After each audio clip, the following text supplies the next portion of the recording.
Welcome to the Pete the Planner Show. There goes the neighborhood. First show on the old IBJ Media Podcast Network. I'm Peter Dunn, Pete the Planner.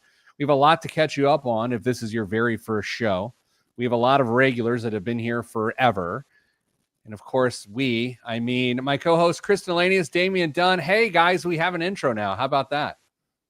That was a pleasant surprise. I liked that. Pete, the amount of hair you had in a couple of those clips was staggering. Let's not do that. For those that don't know, this is a personal finance show, but I'm just going to get this out of the way now. It's a super weird show. and it's not because of Kristen and Dame. If you've read my column in the IBJ, I'm a weirdo. And I'm okay with that. But the show has been going for 15 years now in some capacity. And we now join the IBJ Podcast Network.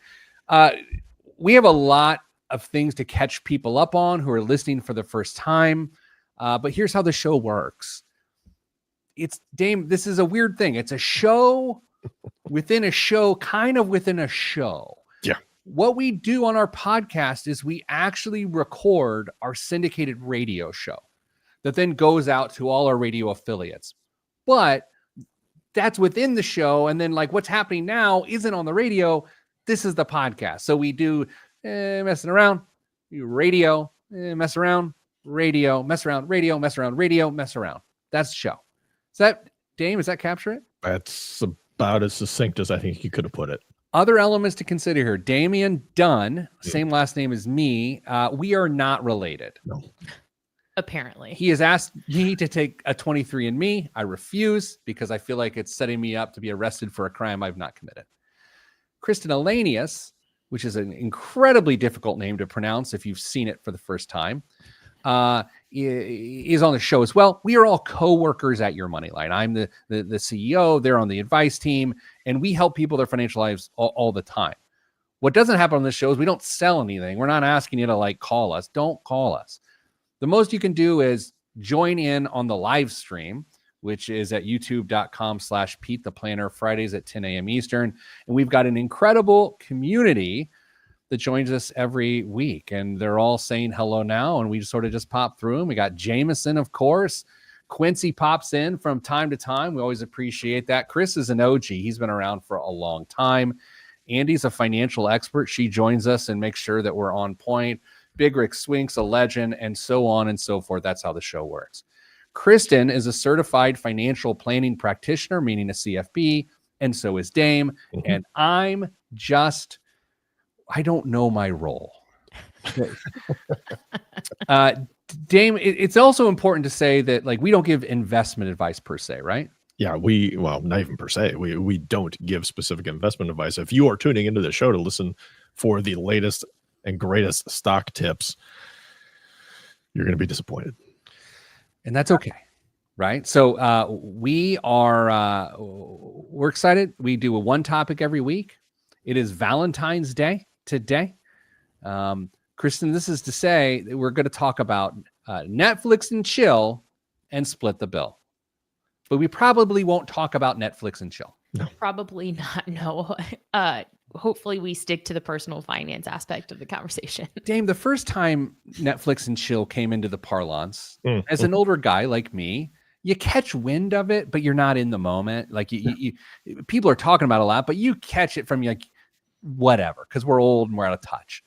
So I heard it one day, and the next day I had a speaking gig, and I brought it up at the speaking gig. Little did I know, because I'm an out of touch older man, it's actually a euphemism for touching. Yeah, aggressive hugging. Right? Yeah. So Kristen, needless to say, some eyebrows went up, and I will say Netflix and chill today has actually devolved into you're just hanging out. Has it? Well, it is. I'm 47 years old. I've been married for 25 years. Just hanging out. Yeah. I'm skipping movies. Oh. Anyway, happy Valentine's Day, Kristen. Oh, thank you. Happy Valentine's Day to you. Kristen, the topic today is apropos, given one of your side gigs Tell us why. You are a professor at Texas University. And what is your class? Yeah, I teach a class called Life, Love, and Money in their School of Financial Planning. Life, love, and money. So you're not teaching students how to share their finances with others per se. You're teaching future people in the financial industry how to talk about life, love, and money. Yeah, so I have a mixture of students actually. The class is open to anyone within the university. So students who maybe aren't necessarily pursuing careers in financial planning or financial counseling can take the class. But for those who are seeking their degree in financial planning, they absolutely are taking this class. I have a mix of about 50-50. Great. Sounds good. You guys ready to go? Yeah, let's do it. Is anything? I will get housekeeping throughout the show. We do weird stuff. I'll have to explain the outro at some point because it's a little confusing, but we'll get there. Let's do the show. You ready? Okay. Yeah. All right. Ready. And 3, 2, 1. This week on the Pete the Planner Show, we answer your money questions. Here's how the show works. You email us at askpete@petetheplanner.com. That's askpete@petetheplanner.com. And here's what happens. We may answer your phone call on the air. We may not answer your phone call on the air. And by that, I mean, we don't take phone calls on the air. All right. So joining me as always, Kristen, Dame. Hello. Hello. Good day. We're recording this show on Valentine's Day. Indeed. And so it's through that lens that I want to dedicate the entire show to lovers. Okay, it's weird. We got an email that's perfect for this. Hey, Pete Dunn. I think Kristen might be onto something with this one. The emailer writes, longtime listener, first time emailer. My partner and I have been together for a few years and things are great. We split expenses pretty evenly and feel like our system works for us. Time out. Granted. Dame, what I love about this is I feel like it works for us. There's so many different ways to run a financial life that I'm generally okay with that unless it actually doesn't work for them and they just think it works for them. Yeah, I mean, that's kind of a loaded phrase that we're using there, and hopefully we'll get to some details. I haven't read this email. That surprises no one. So new listeners, just know this is the show prep happens in the moment. We know we should probably be having a few more conversations about money, but we don't really experience any financial conflict. But here's the thing. Every time someone finds out that we don't have joint accounts, they act like we're doing it all wrong. We've heard everything from that's not real commitment to you're basically roommates. It's unbelievable the opinions others have about our financial life, but I admit it's gotten in my head. But we're not against the idea of combining finances, but we also don't feel like what we're doing is wrong. Italicized. Kristen, I love when an emailer uses the fancy fonts, such as italices. That said, we're not naive enough to think we have all the answers, so we wanted to hear your take. Are joint accounts really the gold standard for financial harmony? Are we setting ourselves up for problems down the road, or is this just one of those do what works for you situations? Would love your expert opinion. Kristen, you are a professor of love and money. Where shall we begin? You know, something that sticks out to me in this email, and maybe I'm reading too much into it, but the three of us have been doing this for a long time, is the phrase, we split expenses pretty evenly. I don't know about that. Okay, so you're saying your BS detector's going off. Mm-hmm. We split it pretty evenly. Seems like there's just a little too much give in that statement. Yeah, and also there's a huge difference between what is equitable and what is equal. And if we're not having conversations about it, do we know that this is equitable? And I think Damian in particular can attest, what we tend to see is 5-10 years down the road, when we didn't have that conversation about the difference between those two words, then there's financial conflict. Dame? She's not wrong. If you're a new listener, get to that. I mean, just get used to it. She's going to be right most of the time, unless we're talking about Xerox, things like that. And movies. And movies, yeah. So there is a huge gulf between the way that one couple can manage their money and another couple can manage their money, and even use similar phrases and what they actually mean for that particular relationship. Kristen mentioned a very interesting concept that I think we're probably going to unpack a little bit: the difference between equal and equitable, because again, there's not necessarily one right answer for that question, or that problem may present itself inside of somebody's relationship. The key that we're going to end up coming back to time and time again during this conversation is the amount of communication and the quality of communication that the two people are having. Because if you can talk through these things at a meaningful level and you're both on the same page on how you want to handle your finances, you can make almost anything work, in my opinion. The key is that everybody understands the ground rules, everybody plays by the ground rules, and that communication stays constant. I'm getting that problematic feeling that I get from time to time on this show where I feel like I should call Mrs. Planner live on the air and see if it's really working out for her. Wouldn't recommend it. Here's the thing. We're going on a date tonight for the first time in a long time for Valentine's Day because we're just very busy with the kids and whatnot. So I don't really want to ruin that. So I'm probably not going to get her on the air without asking her. How's the menu look? Okay, great. I've run it through ChatGPT and it's made selections for me based on my health and nutritional preferences. Let me say this. Kristen, I think a big part of this are the levers or the elements of a relationship. And here's what that might sound like. How many incomes are in the household? Mm-hmm. How different are the incomes? What is the background from your adolescence of how whoever raised you, how they ran their money? How long were you an adult prior to getting married, and what baggage did you bring into the relationship? I think a lot of those things determine how to set up your finances. And in full disclosure, I'll disclose mine, and you guys feel free to disclose yours if you want or not. I've been married for 25 years and we got married when we were 22. So we were broke together and we're a little less broke now. And we run our lives that way. So Kristen, how should those things as a professor in this stuff impact how you set it up? Yeah, I think one of the phrases you said in there that is so key that is often overlooked is how you were raised, to think about these types of conversations, what you saw. So a member of our team long ago said that for most of us, what we know about personal finance is more often caught, not taught.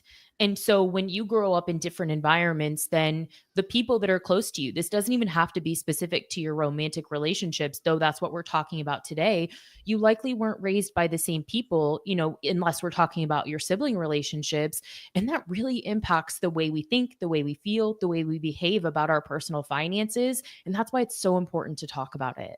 So not only does the environment matter a ton for how we view money, but we're all wired a little bit differently too. So the emotional attachments that we have around money are going to be incredibly determining on not only how we view money, but how we react to money and financial stresses as well. So we've all got our own natural proclivities for how we feel and react around money, but then we also are subject to the environments that we're placed in from birth, essentially, and how we're brought up and raised around it as well. And all of these things come together to make us who we are in this particular category.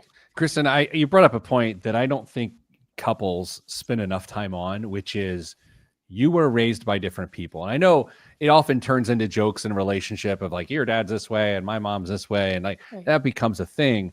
But when it comes to money, like an hour-long conversation when a relationship decides it's going to have some permanence around, here's how it was when I grew up, here, like a purposeful, not an accidental conversation, like just so you know what you're dealing with. Because what we've learned here, at least where we all work, we did a project called Money Vibe, where we can sort of detect how a person thinks, feels, and behaves with money in different capacities. Kristen, if I think different than I feel, different than I behave, and then my partner thinks different than that, feels different than that, behaves different than that, that's not the nicest recipe, right? No, it's definitely not. And that's why that communication piece is just so important. All right, let's do this. We're going to calm down. Dame's we start talking about relationships. Dame's on match.com right now, just in case. That's not true. We're going to take a break. We're going to come back after the break. It's the love episode. It's the, hey, baby, let's stay together episode of the Pete the Planner Show. You can always watch this live on Fridays, 10 a.m. on YouTube. We'll be back right after this. I'm Pete the Planner. I feel calmer today. I don't know why. I feel, we often said when we knew we were going to make this jump to the IBJ Media Podcast Network that we were like, hey, tone can be exactly the same. I'm dialed back a hair today. Doesn't it feel that way? Yes. I feel like I'm on my best behavior and I'm not comfortable. Yeah, I feel like you're not even taking full advantage of the softballs I throw you every once in a while. I know. I had a couple great jokes that I would be nervous about prior to being on this network. I don't want the email after the show, the dreaded, like, okay, we pushed it a little bit too far. You're the only one that gets those emails. So a little bit more background on people. Do you want to do a little like quick, like what people should know about you as listeners of the show, like catch new people up there? I'll start just for some flavor, give you guys, buy yourself some time. I broadcast out of my studio in our offices on the north side of Indy. And married 25 years. I got 2 teenage kids. And so I talk about that a lot. My weekends are basically going to soccer matches all over the freaking place. And it's great. And it sucks. Dame? This is why I think that we need to take a 23andMe because our lives are very, very similar. Yeah. I've been married 22 years at this point. Well, will be 22 years this year. I broadcast from Northeast Indiana in a literal pole barn. Sure, it may look like a fancy office behind me, but it's a pole barn. Pete and I have a lot of similarities, but a lot of differences in our lives as well. A couple things that are the same, though. I have 2 kids as well. We travel to swim events all over the state. So we're traveling to beautiful Franklin, Indiana this weekend. The Aquaduns, as we call them. Sure. Kristen, what do people need to know about you other than pretty soon you will own a donkey purchased for you by the show? 2 donkeys. I'm sorry. Pete and Dame, the jackasses that will be on your little farm. Correct. Yes. So I broadcast from my home in North Central Indiana. And as you just mentioned, the goal is to purchase what one might call a hobby farm. That's been a goal of my partner and I for a couple of years now. We've been on the hunt. If you know anything about trying to find a place like that, it's very, very difficult in the current environment. And you'll hear us talk about my dogs probably more than anything else. I have 2 golden retrievers and I'm obsessed with them. So, all right. That's what people need to know right now. Let's get back to the show in 3, 2, 1. Back on the Pete the Planner Show. Hope everyone had a good weekend. I do mean that. It seemed insincere. Kristen, did that seem insincere? Yeah, it did. Is it because I changed the voice or just the idea that I'm just wishing general population that they're having a good weekend? I think it was actually the voice you started with, not the one you switched to. Hope you're having a good weekend. Anyway, Dame, love and money. That's the topic for today. We're trying to understand, based on this emailer, are they doing it right? They live separate financial lives. Is this correct? Is this what the email said? But is that what they have 2 different? What do they have? They have 2 different checking accounts, right? I think that they're managing their life together, but the logistics are separate, which is what concerns yours truly. Okay, full disclosure time. Mrs. Planner and I have a very similar setup to this in the fact that we have separate checking accounts. We have one household income that just sort of then fills the accounts. And we've used to do it a different way. And it's not that the other way didn't work well. Just somehow we found ourselves in this situation and it works fine. And we pretty much split the bills. So did I actually email this in my sleep? Maybe. I don't feel like there's a trust issue because we both have access to each other's accounts. Doesn't bother me. But again, we got married when we were 22.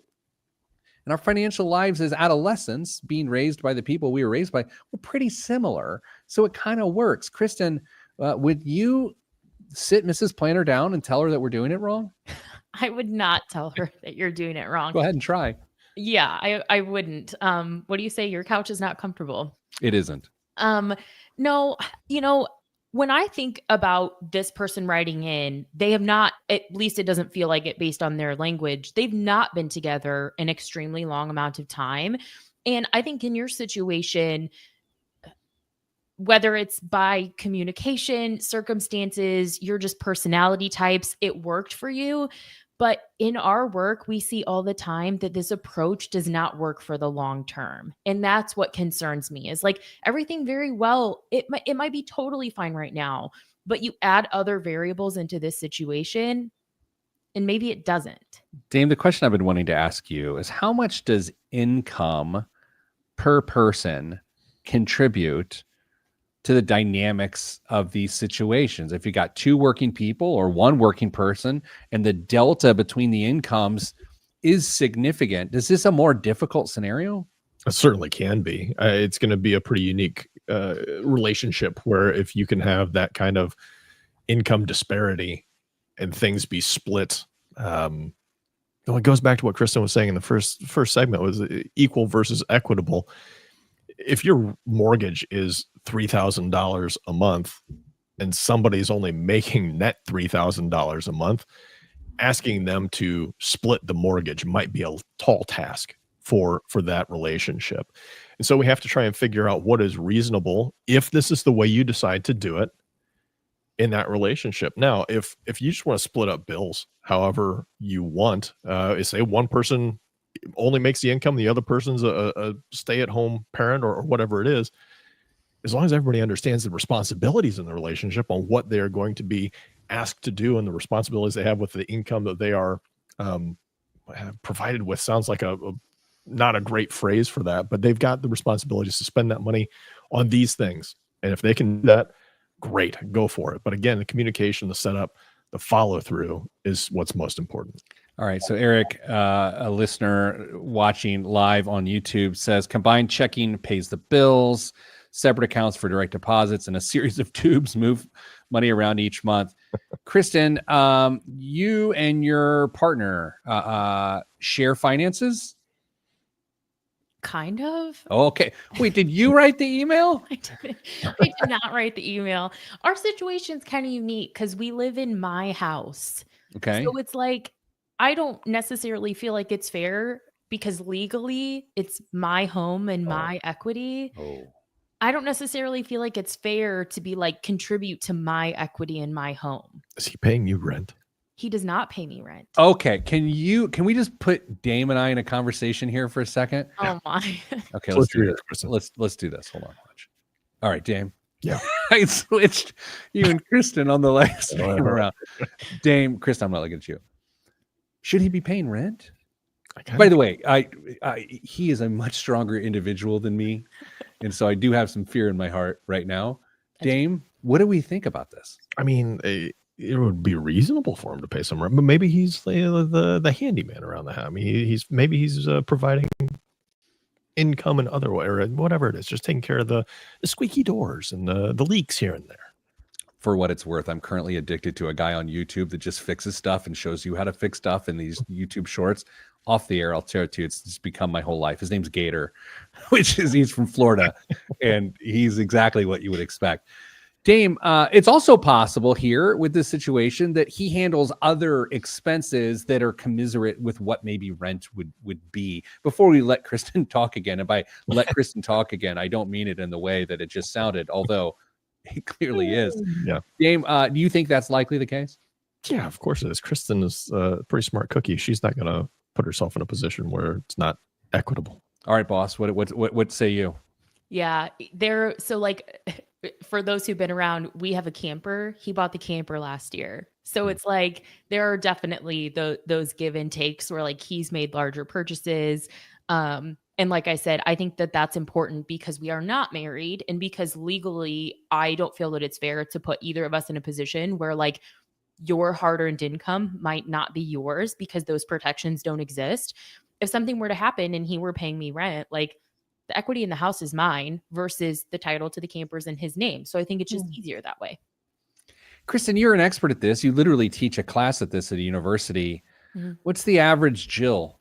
I was going to go Joe, and then I went to Jill, and then I went with it, and then I explained it. What's the average? I'm getting back to my normal self now. What's the normal Jill to do in this situation? Because that's a clever approach. Your approach is clever. It works. Like it mechanically is neat. What is the average person supposed to do? Because there's a lot of mistakes to be had. There are a lot of mistakes to be had. And I feel like I'm a broken record, you guys, but it's like you have to talk about it before you make those decisions, before you move in together. If there's a housing situation where one person stands to have more financial gain than the other, you have the conversation about that. If you go to make a large purchase, who does it make sense for this, especially if there's a title involved? Who does it make sense, or does it make sense for one person to buy this over the other? It's that proactive communication. Yeah, Dame, I never really considered if one person owns the house and the other person pays rent, which is a pretty common thing. It does actually benefit one party more than the other, especially if they're not married. Sure. Hopefully, as you pointed out earlier, hopefully there are offsetting spending or contributions to the relationship to try and make it a little bit more equitable for both people involved. If there's one person that can afford to have the house, or maybe they had the house prior to the relationship even beginning, it's not their fault to be able to say, all right, this is where we're going to hang out, this is where I live. I think it's reasonable that you kick in a little bit. Maybe it's, just a token amount, if that's what you want to try and do, just to make sure that there's something budgeted for it. That's fine. Again, the communication, making sure everybody understands the ground rules and then follows through on those ground rules. Kristen, I'm going to ask you a question now, and then we're going to take a break, and it'll give you some time to think about this question. But this is a pressing question that I have. Oh, boy. At what point do you literally share an expense where you're Venmoing or Zelle? Or what do you guys have a preferred method of money exchange, or is there not one? Is that the whole point? Oh, interesting. Do you want me to wait on that? Well, no, here's the actual question. Let's say you're going to your local authentic Mexican restaurant and you get a chimichanga. Are you, on the way home, are you zelling for chimichanga, $13.65? You think about that. We're going to talk about it after the break, right here on the Pete the Planner Show. I'm Pete the Planner. See. I mean, that question is actually broader than just a one-on-one relationship, because that sort of thing permeates how you interact with friends, good friends as well. Is it a running tab? Is it you pay me back immediately? And Kristen, you might have better insight into this than I do. I think that might be significantly different from generation to generation. Oh, okay. Can we save it for the air? All right, yeah. Don't give anything to the podcast people. Yeah. Sorry, pod people. I'm looking. Okay, actually, my friend Jim, who stopped by the office today to drop off recording equipment because I've become live stream soccer dad. I told you this, right? No. So I have a gimbal, like a personal gimbal. Yeah. Kristen? What is a gimbal? Well, it's a department store in New York. No, a gimbal is like a little gyroscope that works on your phone, so it keeps your phone steady as you go around. Yes. You know what it is. Anyway, he stopped and dropped by the gimbal because he owns the gimbal, but I run the live stream. So later this weekend, I will be up in Chicago live streaming to all the parents that couldn't make it the game so they can see their kids, and I may or may not add commentary along the way. There we go. It really is an outlet for me. It's not about your son. No. It's about my jokes. Mm-hmm. And why did I bring this up? Oh, because Gemini, and I don't mean the astrological sign, Jem and I have exchanged $60 Venmo payments back and forth. Stupid. Like 3 weeks in a row. I was sending him $60 for something. He was sending me $60. And we were just exchanging $60. I don't even know who won. But what Dame, you're saying is in some situations, people run a tab and settle up. So when we go back on the air here, I want to know how many chimichangas can add up before Kristen is paying her fair share of chimichangas. Fair. Right? That's what we'll do. Okay. And then we're going to make the case for fully separate financial lives, even though I don't think any of us agree with that. Okay. Then we will also say why single people have it good because they don't have to deal with any of this crap. For sure. Yes. This topic often does ignore the single. Yes. Yeah, it's tough to share your finances with somebody if you're single. Yeah. But the good news is it's a party of one. Yeah, you just the executive order, just start signing them. Executive order. It's like, this is what I'm doing.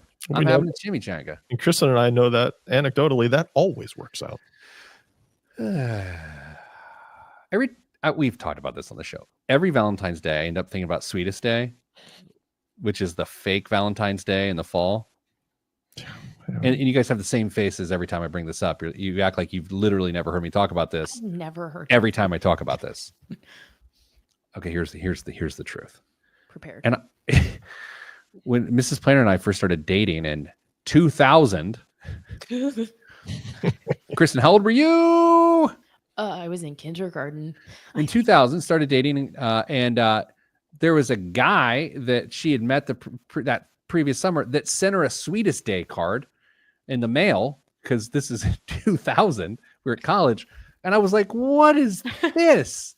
And so that is actually why my jealousy has brought me to hate Sweetest Day. You started dating in 2000?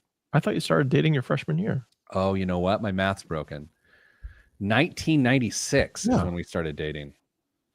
Jiminy Christmas. I'm so old, I don't even remember years. It was in the 1900s. We started dating in the 1900s. There you go. That's bad. In 3, 2, 1. Back on the Pete the Planner show, Love and Money. One of us on this show is an expert at love and money so much that she teaches the students of our country how to love and how to money. And that's Kristen Ahlenius, professor at Texas Tech University. And then I've got the professor of love, full stop, Damian Dunn, also co-hosting today. Kristen, before the break, I asked you, if you're going to go have a chimichanga on the way home, are you good for it? Are you Venmoing plus tip and tax? How does that work in your shared finances, non-married partner household? I'm not. We do not send each other any Venmo, PayPal, cash. None of it. We do not do back and forth for expenses. Okay, well, so Dame, then the answer here is probably, I'm guessing, and let's play a little guessing game. This game is called Let's Guess How Kristen Runs Her Financial Life. Love this for me. Okay, I love it for you too. Dame, I'm guessing they kind of just take turns and try to just with the honor system even it out. And what do you think? I think that might be a general approach, but would bet a large sum of money that in the back of her head, Kristen knows about where that balance sheet sits at any given point. I think that's her unfair advantage because her partner probably does not care, and she does, and it probably leads to just modest conflict. Kristen, what do we got here? You pretty much nailed it, actually. Yeah, I know. He does not care.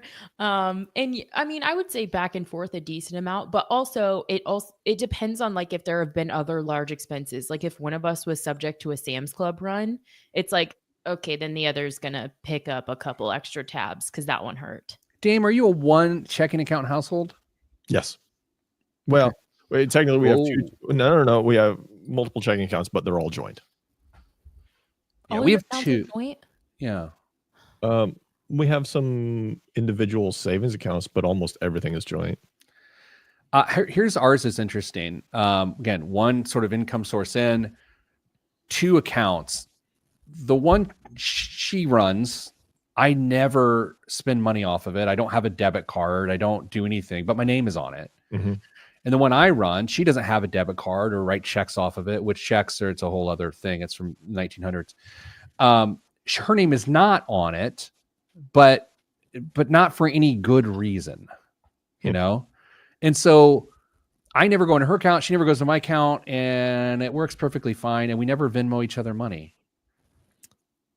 Do you have one login to the account, or if she logs in, can she not see your account?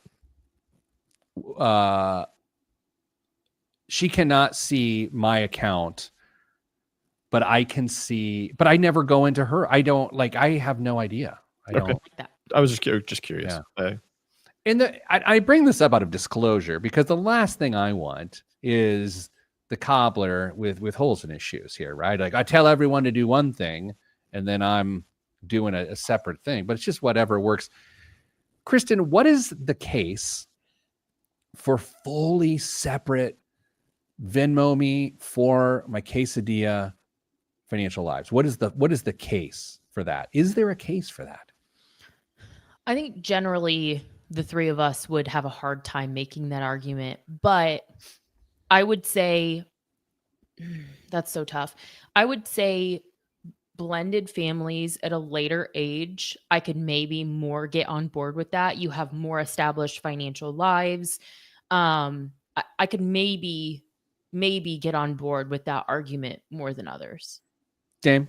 I would say in general, second and beyond marriages where you've got established financial lives, there may be some complexity with children or anything like that you've just got kind of independent financial lives, and you want to share your lives together, but you've got some responsibilities that you just want to keep tabs on top of that. You'll figure everything out together going forward, but you've got things set up and you don't want to bust that up. We often talk on this show how rules of thumb, especially around money, are incredibly dangerous. Like, because they're not alive, But can we all agree if you're in a fourth marriage, you should not share finances? Yes. Okay. But what if finances are the reason why your other marriages weren't successful? It's an interesting question. Which is statistically, because now that as Damian's talking, as I was talking, I'm like, wait a minute, do I full stop? Do I totally take that back when we know that one of the leading causes of conflict in romantic relationships is your personal finances? And depending on whose source you're citing, say half of marriages end in divorce. Does that mean you should actually have more transparency later on in life? But don't you please, Dan? No, I was going to say, I think we don't want to make sure we ignore the fact that you could have separate financial lives, but still have transparency. But I think the problem is people don't. It's Sure. almost like a force function. When you're managing your life together, you're forcing those conversations, you're forcing that transparency, versus if you're not managing your lives together, if you don't have that view into how they're spending money, it becomes something you don't talk about. And then before you know it, 5 years down the road, there are problems. Yeah, being transparent financially takes work, especially if you are trying to live separate financial lives. However, you have to do it to be able to try and make sure that this thing is going to not fall off the rails for such an emotional topic for a lot of people. It's very uncommon for two secure people, and this is one of the attachments, two secure people to end up getting married together. And if that's not the case, then communication becomes even more important in those cases. So whether it's your first marriage or fifth marriage, you're gonna have to figure out what works for you. And I don't just mean, passing conversations. You've got to have these. Okay. But let's back up here for a second. I believe there are three economic resources. There are three. There's money, there's time, and I believe attention is the third. What you pay attention to and how that shapes your ability to think through it. And it's like a derivative of investing time through that idea. So let's say that's true. This idea and the stat that a 2023 study found that nearly 30% of divorced couples said financial stress played a significant role in their split. Isn't money just a manifestation of a deeper issue? I know people like, we had money problems. So like, did you? Because money's just a resource. We had resource problems. No, I don't know if you had resource problems. You get a relationship problem, and it was manifested through the use of those resources. And I don't say this to make people feel bad or weird, but at some point, we're talking about generic resource misused. It's not about the resource. It's about the relationship itself. Kristen, you're a professor of this, and by the way, I'd be glad to guest a lecture in any of your courses. Oh my! But you probably would have to have people sign a form. What do you think about that? It's really interesting because I was reading this research paper on financial infidelity. And I'm not sure, I was kind of nodding with you, but then when I was thinking about the research, I wasn't sure I agree because, gentlemen, do you want to guess what percentage of couples admitted to committing an act of financial infidelity in a 2021 survey? Admitted to it. Admitted to it. Can you give just a super brief definition? Like an example? Yep. Just say secrecy and dishonesty over money. I will say, if we're talking admitted, I will say 60%. Admitted? Okay, I'm 30, half, 30. Yeah. 43%. I win.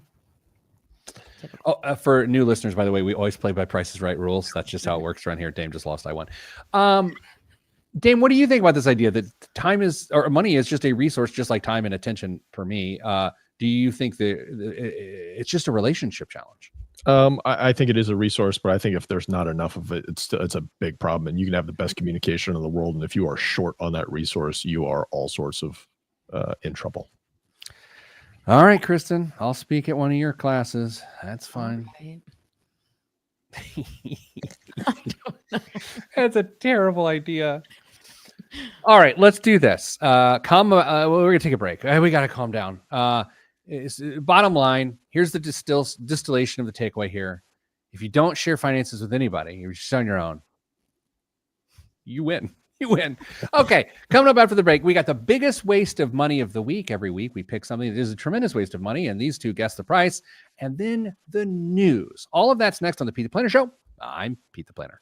A little bit more inside baseball for the newbies. Do we call them the newbies? What do we call these people?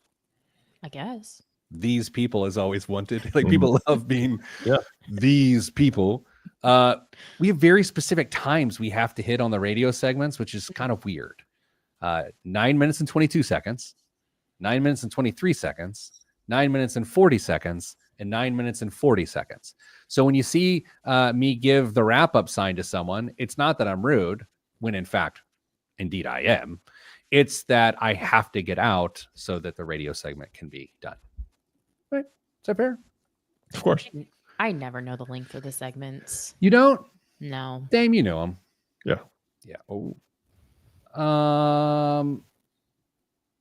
Fun. Do we miss anything there? I think we got it. Yeah, we talked about a wide study and 4 segments of 10 minutes or less. Thinking about getting an email from our friends at the IBJ as to whether this first episode on their network went well or not. It's got like a principal's office feel to me. Like, hey, coming over the loudspeaker at Pike High School in the mid 1990s. Mr. Kirkham, can you please send Peter Dunn down to the office? Thank you. Not an unusual thing. Yeah. Dame, how many times were you in the principal's office for a situation? Of my causing? In high school. Of your, that you were the protagonist. 0. Kristen? 0. Non-zero for me. Like More than 0. More than 0. The problem was, I felt like I was a peer to the educators. And they loved that. Well, I was running a lunch ring where I would leave campus without permission and then bring lunch back for several teachers. I've never told you about this. No. What's the statute of limitations on truancy at a high schoal in the 90s? What do we know? Well, I feel like you're good. So I would go out, and there's like 2 or 3 teachers. I would leave every day because I was a teacher's aide, a student assistant. Yeah. Brian Pinkins, no, he was there at the time. This is one of my brethren at Pike High School. I would go out. There was this deli right by Pike High School called Reggie's Deli. This is beautiful, beautiful deli. And I would go there, and I had like a menu in my backpack that I'd go around to certain teachers, and they tell me what they want. I'd buy it all on my debit card because this is the 90s, Dame. This is like the advent of debit cards. Yeah. And they would not Venmo me because Venmo at the time was a made-up word. It just sounded like a pharmaceutical. And then they would pay me back. And sometimes I would add a little Sure. A yes sir charge, trouble. if you will. I mean, I was also a student aide in high school. You Oh. And guys. I mean, I didn't get asked to go buy lunch for any teachers. However, I did have my baseball coach for multiple classes over my career, and my senior year, it wasn't uncommon for him to just toss the keys to his truck to me and say, and this is during normal class, and say, hey, why don't you go take care of a few things out on the baseball field for us for later tonight? And so I would just be able to skip class and drive his truck around. Kristen, first of all, Dame and I went again to school in the 1900s. Yeah. So none of these experiences for you. You were like, can you claim the Wi-Fi? Like, like your tasks were different than us. Totally different. Yeah, that's true. I have to admit, because you think about Dame these days think about a moment, how you handled it, and the shame you feel about what you did. Yeah. I always feel compelled to out myself on this one because it was pretty rough. We had my last week of high school. Somehow, some way, there was a student teacher, and a fire alarm went off in the last week of high school. And I'm somehow, some way in her class, but I'm not in her class. I'm like student assisting in her and whatever. Yeah, sure.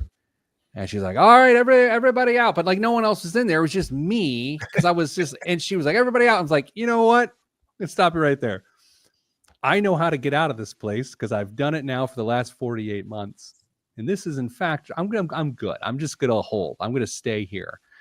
And then I got in trouble, and I should have because that was incredibly disrespectful. Yeah. It was really condescending. Yeah. But I'm also right. Like at that point, I kind of knew the egress.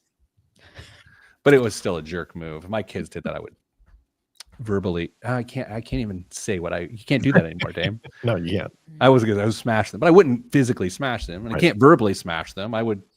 We'd talk about our feelings, just like we did in the 90s. Big Rick Swink was running the Ditto machine. Oh, Kristen has no idea. No idea. The fumes. You guys, future episode discussion point, and maybe we should talk about this off the air. Do you guys want to do a fall of the CFPB CFPB episode or not? I don't know if it's a full episode. I mean, it might be a segment or two. Kristen, I don't know. Maybe you see it differently. I feel like we could get a full episode out of that. Maybe it's just this tip. Your credit report is as important as it has ever been in this moment right now because of the different things that are now going to be available to be on your credit again, like the shadow debts around medical debt and these sorts of things. Maybe it's a good topic. Yeah. Maybe not. I can be convinced. You can be convinced? I can be convinced. Speaking of, it's now time. Oh, we got to explain this.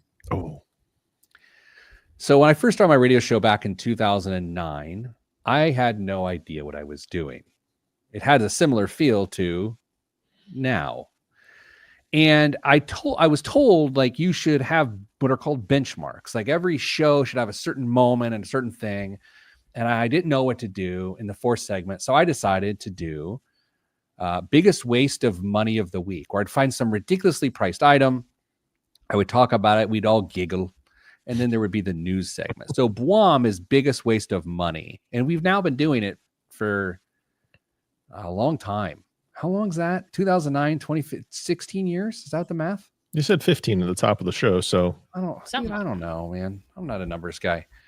So BWOM, that's what we do. And then Chris and Dame try to guess. Yes. And I'm really bad at it. And she hates being called Chris. That too. Or cricket. Okay. I actually favor cricket over Chris at this point. Yes. Kristen. 3, 2, 1.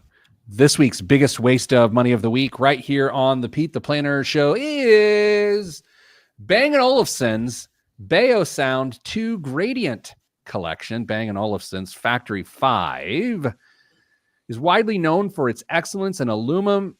Oh, no. Aluminum anodization. And Dame, can I get a quick time out here? Yes. I saw the word aluminum, which I know how to pronounce, and it does not challenge me. But then immediately I went to my head and thought about how the British pronounce aluminum. And I got so excited that I mispronounced aluminum. Aluminium.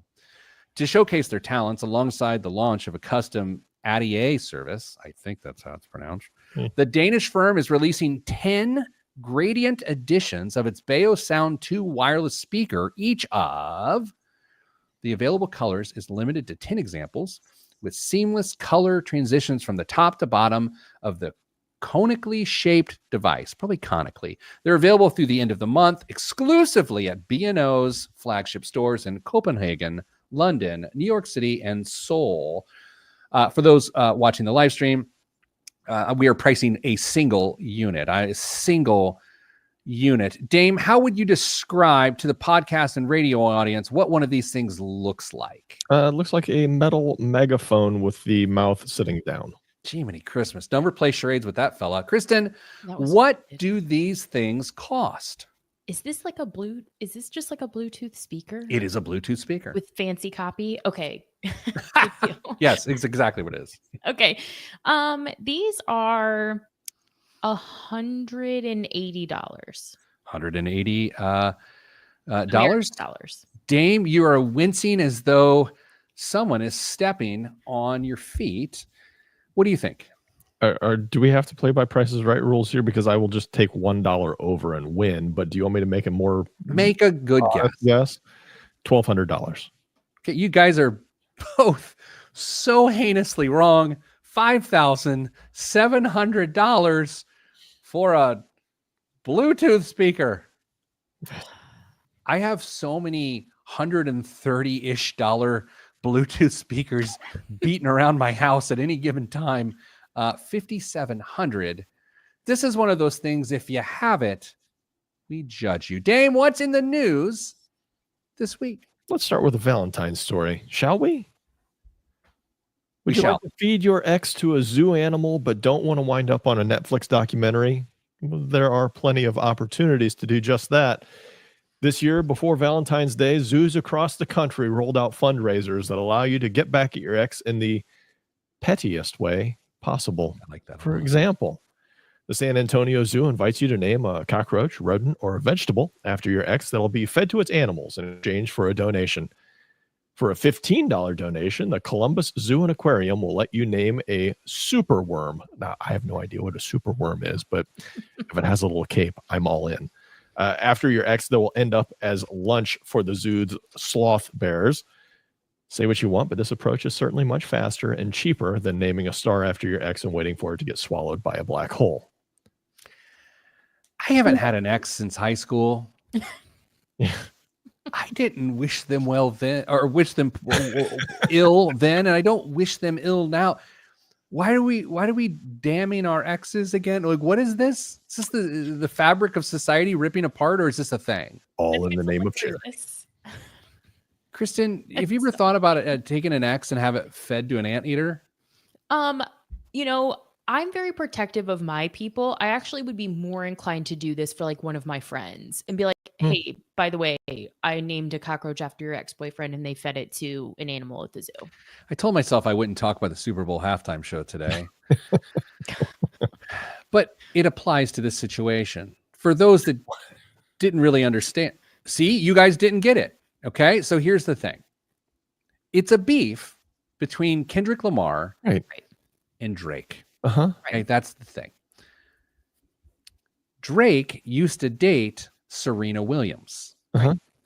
So by having Serena Williams dance during the halftime show, as well as SZA, who also used to date Drake, it was a shot across the bow of you've sort of mistreated and misviewed these women, and now they are here to celebrate your demise together.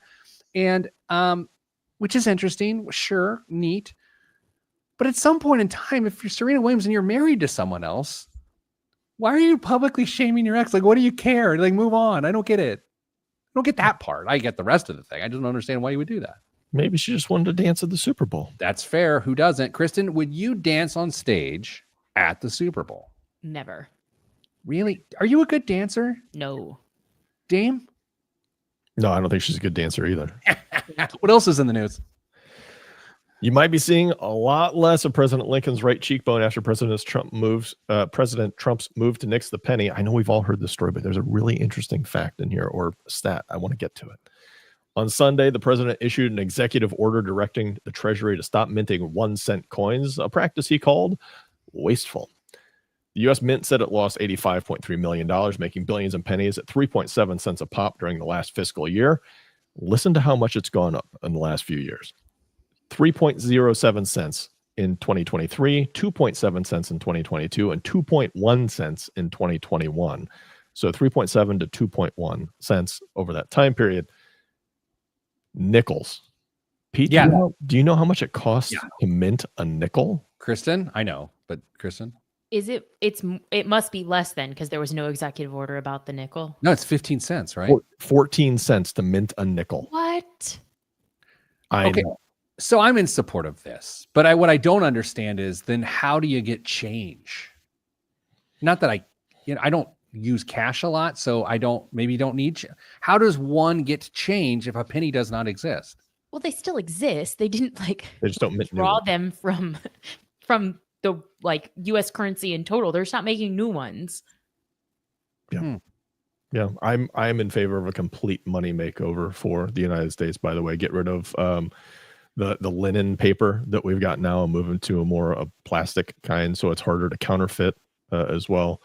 And then potentially just do like $1 and $2 coins like other countries around the world. For new listeners of the show, what you're going to find from time to time is Dame has some established opinions on things that no one else in the world has ever considered. And this is one of those topics. Dame, how about all that wasteful government spending, right? We're not going to do this to new listeners today. Okay, what else is in the news? Oh, let's see. You want to go government stuff, or you want to talk more about personal spending? Personal spending. If you use Zelle in the past year to get your buddy back for your share of dinner and then again to pay the babysitter when you got home, you're in good company. The big bank-owned platform said its payments volume exceeded $1 trillion last year, a sum its general manager told CNBC was, quote, by far the largest one ever moved by peer-to-peer platforms in a single year. To help it get there, the platform's user base grew by 12% to 151 million accounts in 2024. Yeah, I use Zelle only in certain situations, but I use Venmo all the time. Kristen, do you use Zelle? I don't have it at all. Dang. I've never used Zelle. It's really big in the Latino community, Zelle. And so based on my son's activities and whatnot, anytime I'm transacting there, I use that instead of Venmo. Interesting. It is interesting. I mean, there's no rhyme or reason why you would necessarily use that versus Venmo, right? I mean, other than it's already tied to your account. There's a reason, and someone told me the reason, but I don't remember. Oh. And so you might think, well, were you listening? I was at the time, but I didn't retain it. But I'll find out. Yeah. One more story. Almost all bouquets put in water or stomped on it in the U.S. This weekend came through Miami International Airport. The lovebirds in the U.S. are projected to splurge a record $2.9 billion in Valentine's Day flowers, according to the National Retail Federation. And basically, customs officers at Miami looked at them all, 90% of them. Well, thank you for your service, flower sniffers. All right, that's it. That's the show this week. That's the Valentine's Day Spectacular with Professor Kristen Ahlenius. I highly encourage you, if you just listen to the radio show, go watch the show. It's better. You get to see our faces. YouTube.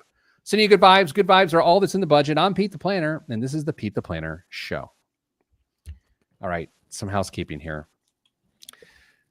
When I say good vibes, sending you good vibes because good vibes are all that's in the budget, that's a thing we do here. And the history of that is around 2012, my radio show moved over to WIBC and Radio Indiana and MS. And I felt a lot of pressure in that very first show to have a good show. And my beautiful producer, Matt, was sitting on the booth on the other side. So when I used to actually physically go down to the radio station, I get to that close and I'm like, I got to say something. And I hadn't thought about it beforehand. Kristen, that seems surprising. Not at all. And what came out of my mouth was sending you good vibes. Good vibes are all that's in the budget. And I got done. He's like, man, that's really groovy. And like, you gotta know Matt, like he's like the coolest guy in the world. He is incredibly cool. And he was like, that's groovy, man. And I was like, done. Yeah. All right. Booked. And I've said it ever since. Good first show for the IBJ folks. My column Love and Money is also in the IBJ today. So whatever. Nice. Kristen, anything you want to say to the folks, the new folks? No. Special recording next week. Oh, yes. Oh. Tuesday, special recording, 1:30 p.m. Tuesday. Tuesday, 1:30. I've got it marked on all your whatevers. Oh, final thing. At the end of the show, I just say, stay getting money, which is a ridiculous phrase. And it's from a rap lyric that I love. And I love the rap lyric because it's just a ridiculous phrase. It's just like, in the middle, is it stay getting money? And it's like, yeah, conjugation's off, but I say it anyway. So anyway, in the spirit of that, everyone, stay getting money.